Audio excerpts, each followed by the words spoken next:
With regards to COP16, so I would say like one of my kind of expectations, or rather what I would love to see at COP, is generally a shift in the perspectives and kind of framing of how we frame dialogue around continuity, accountability, as well as coordination. So what I mean by continuity, I think, Linda mentioned earlier, the Rio Conventions happened about 30 years ago.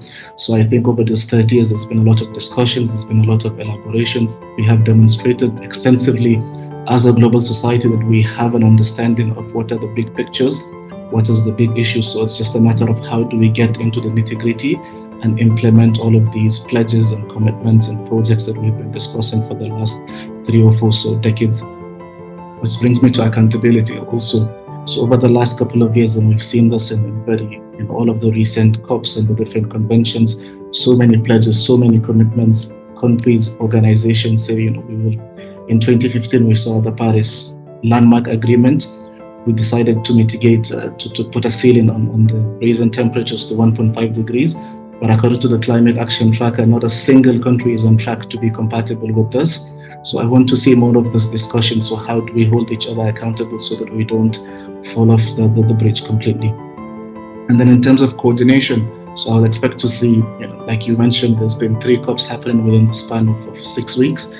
This presents an unprecedented kind of opportunity for coordination to capture the momentum from Cali to Baku and to culminate in Riyadh. So I expect to see we take advantage of this momentum and take some of these conversations that have happened in the previous 2 COPs and culminate them into something tangible at the end of the year.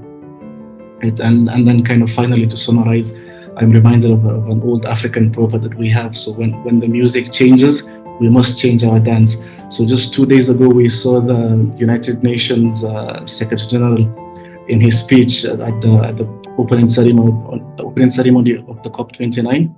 He mentioned how the sound that we hear is a ticking time, and we have run out of time. This is the time to deliver. This is no longer the time for discussions. So I think this ticking time clock is our music, and I expect to see that we will dance according to this music at COP16. And I think for me, it's about accessibility. So it's about access to the information. It's about access to kind of agency, because when we talk about land, as the motto says, our land, our future. So without ownership of this land, essentially it means we don't have ownership of our future, right? And we don't have agency in how to create this. And I think also this translates into a huge kind of power imbalance when it comes to decision making. So because a lot of the youth don't have the capacity, so I don't know about you, but the youth can't keep up with inflation in my part of the world, and it just becomes virtually impossible to own just a plot of land for your house, not to talk of something that has a larger scale in terms of the kind of wider urban context.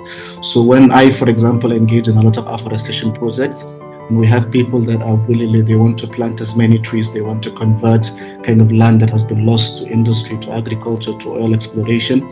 But it's because these lands are not accessible in terms of kind of ownership, in terms of decision making. So it becomes like a huge barrier, a huge challenge to implementing positive things. And so kind of even within the context of this youth access, there's also, again, it goes back to kind of climate injustice, right? So the global climate change doesn't really have recognized the political boundaries that we do. So just because, we have energy poverty in some parts of the world, and we tend to use firewood, which leads to deforestation, which leads to desertification, to compensate for energy poverty. The energy that we end up kind of burning will affect climate change in parts of the world that don't use the same kind of inefficient energy, right? So without these types of access to decision making, to be able to implement positive things, I think, it just becomes really impractical. And then kind of finally, it's about also access to, it's all interrelated anyway, access to climate financing. So for example, in Nigeria, we want to have access from the World Bank, from the UNDP, from all of, the UNDP, I was just saying Linda on my screen, but from the organizations that have these finances, right, but we don't get them because we don't have maybe the necessary leverage or whatever. And then you tend to have these, kind of European countries with a lot of leverage that exploit the gas and energy sources in Africa to be able to develop. So the thing is, if we don't look at climate finance as a kind of a charity, but it's more of an investment, because Africa will develop with or without help from the global north. but it's better if we have the access to the green finances now so that we can develop in a sustainable way and not cause kind of the damage while growing. I think one of the most important kind of things to leverage is, as we've heard about, is technology. So I think the internet as a particular technology allows us to live in this kind of global village. So when you have access, you can learn from each other in real life. And I think there's something unique about the experience of youth with climate change. So we tend to have a much deeper, much personal interaction in terms of the impact of the different catastrophes that we're facing that has been caused by human action and climate change.